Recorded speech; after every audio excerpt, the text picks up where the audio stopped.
This was an idea that came from the Dean of Engineering less than a decade ago.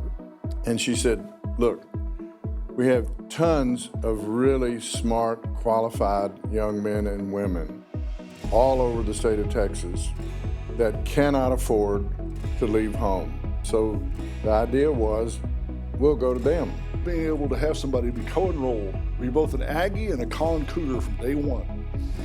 The first engineering program ever in Collin County to be hosted here, to have it with one of the top engineering schools in the nation is just absolutely stunning. The students that go through this program are going to have access to 15 different departments, over 20 undergraduate and many graduate degrees available to them. Over 30% of these Engineering Academy students come from first-gen families. I happen to be a first-gen graduate of college myself. I like to think about that broader impact that programs like this have, that they can really change an individual, a family, a whole community.